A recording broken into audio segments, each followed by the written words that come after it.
We are live. We are live.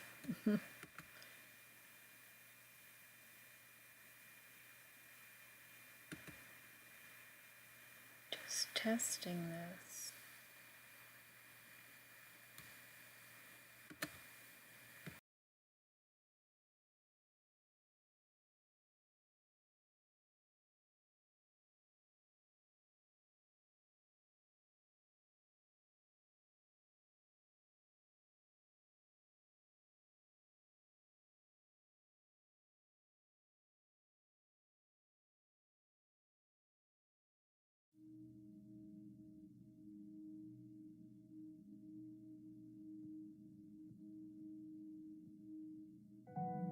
In July 1945, World War II was officially over in Europe. It was a time of victory, but it was also a time to remember everything that had been lost. The Nazis were defeated, but the cost had been more than 80 million lives. But for some, there remained little time for reflection. Practically as soon as World War II ended, so too did a new conflict begin brewing between the United States and the Soviet Union. A Cold War of ideologies. Following Germany's defeat, both sides began rushing to claim the spoils of war.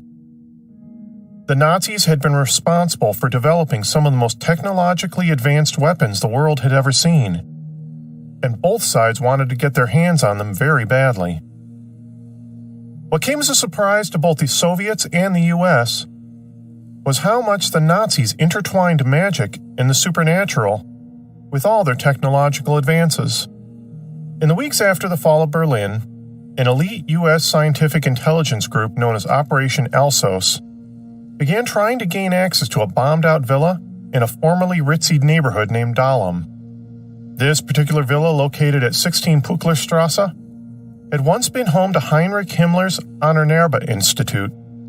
The Alsos group only had a vague notion of what exactly went on in this villa, but they knew whatever it was Himmler's men had been cooking up, it was vital to U.S. intelligence interests that they got their hands on it before the Soviets did. They had only learned recently that a division of the Ahnenerbe called Applied War Research had been supplying the Luftwaffe and other military divisions with live human subjects from the concentration camps to be used in human experimentation. A nuclear physicist named Samuel Goudsmit was with a group of soldiers and Alsos scientists who made his way down into the basement of the villa. That was where they came across a collection of bizarre Ahnenerbe occult relics. He later described in his report finding a room full of strange symbols, costumes, and remnants of some sort of religious ceremonies unlike anything he'd ever seen before. He found a bunch of very realistic dummies that scared him at first when he mistook it for a pile of human cadavers.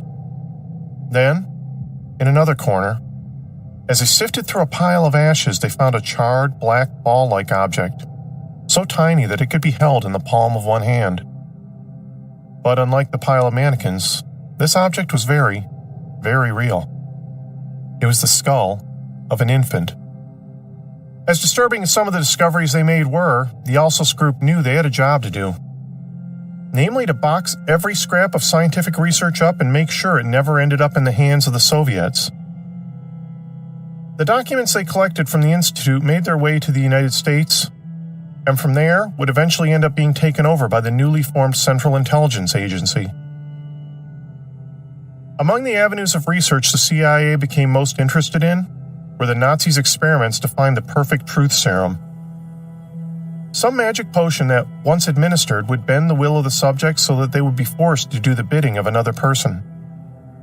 I've talked about where some of this research would lead in prior episodes. This classified program that began at the Army Chemical Center in Edgewood, Maryland, would start out being called Project Bluebird, then become Project Artichoke, and finally, MK Ultra.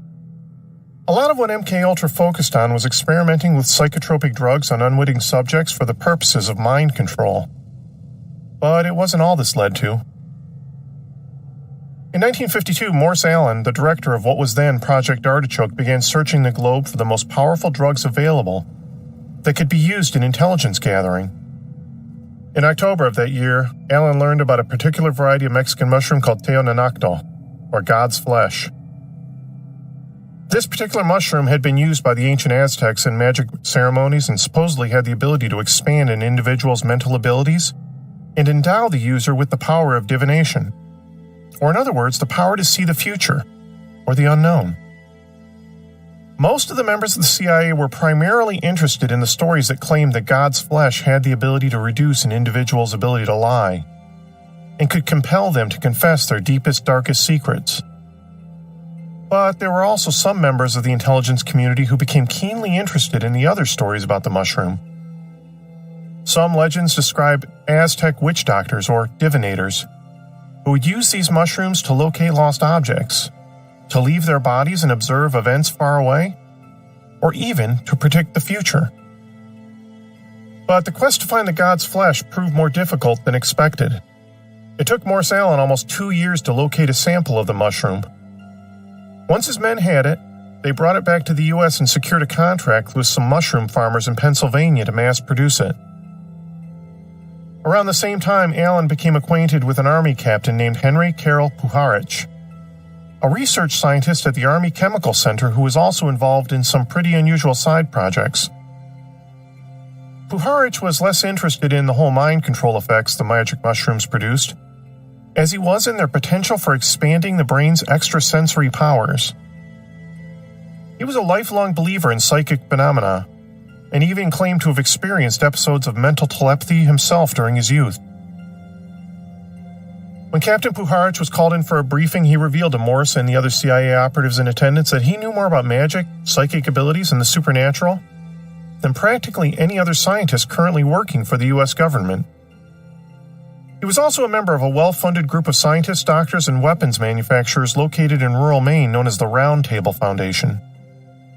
Some of the other members of the Round Table Foundation included Marcella DuPont of the Chemical and Weapons Manufacturing DuPonts, Admiral John Gingrich, Director of Security and Intelligence for the Atomic Energy Commission, Ruth Forbes Young of the Forbes family of bankers, as well as her husband Arthur Middleton Young, a noted Princeton University mathematician, who designed the Bell Corporation's